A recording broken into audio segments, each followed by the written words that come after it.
que j'ai soutenu en juin 2016 pour tout ce qui est EIH, donc tout ce qui est système pour l'apprentissage.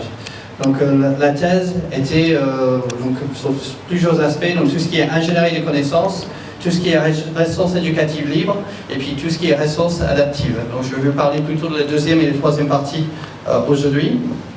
Je suis également un membre d'un certain nombre d'associations et d'un certain nombre de projets en dehors de mon travail professionnel, donc notamment le MOOC Kitipa dont je vais vous parler aujourd'hui, aussi pour un GRIO, donc c'est un programme d'égalité des chances pour aider les adolescents défavorisés à rentrer dans l'éducation supérieure.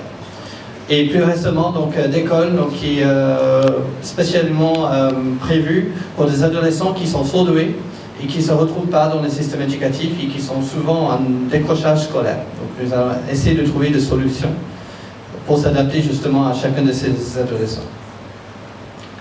Alors donc, dans ma vie quotidienne, je fais partie d'une plus grande équipe, donc j'ai des activités tant bien recherche, tant bien accompagnement des enseignants. Vous allez voir, il y a un visage familier de notre équipe. J'ai travaillé donc, notamment avec Morgan Magnin, qui est le directeur de notre département. Nous sommes 4 membres permanents. Et puis parfois nous avons donc, des stagiaires qui viennent nous rejoindre sur des projets. Et puis plus récemment, on a eu Férouz qui est venu faire un séjour avec nous pour échanger sur nos différentes pratiques. Et donc ensemble, on travaille pour justement soutenir les enseignants. Donc on fournit un soutien à la fois technique et pédagogique. Et on est surtout là pour favoriser les échanges entre les enseignants. Parce qu'ils ont tous quelque chose à dire, ils ont tous fait quelque chose avec les ressources. Le plus important, c'est d'en parler. Donc on essaie au maximum de provoquer des rencontres entre les différents enseignants. Donc je vais vous parler de 3 projets aujourd'hui. Donc le premier concerne les e-books. Donc comment on a pu produire des coursebooks interactifs. Donc c'est comme des manuels scolaires, mais spécialement pour nos ingénieurs.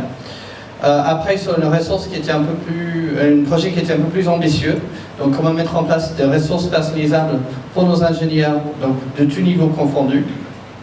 Et puis après sur le MOOC Kitipa. Et puis j'ai quelques idées de comment on peut travailler ensemble par la suite.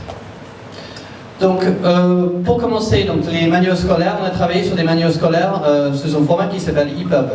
Alors ce qui est sympa, donc EPUB c'est un livre électronique et c'est un format qui est ouvert. Donc, c'est-à-dire qu'il est lisible sur beaucoup d'appareils différents, soit un PC, soit une tablette. Voilà, il n'y a pas de problème de DRM. En fait, on peut y accéder par à peu près tout l'appareil. Également, favorisé parce que là, on peut répondre à des problèmes d'handicap. Donc, par exemple, il peut être utilisé par un malvoyant avec une machine à lire, en fait, qui va pouvoir justement voir les différents contenus. Donc on a essayé de transformer nos polycopies existants en polycopies enrichies avec nos enseignants. Mais ce n'était pas juste une question de rajouter des médias, rajouter des vidéos. On a dit on voulait aller beaucoup plus loin et peut-être travailler avec les enseignants pour restructurer un petit peu le ressource pour que ça...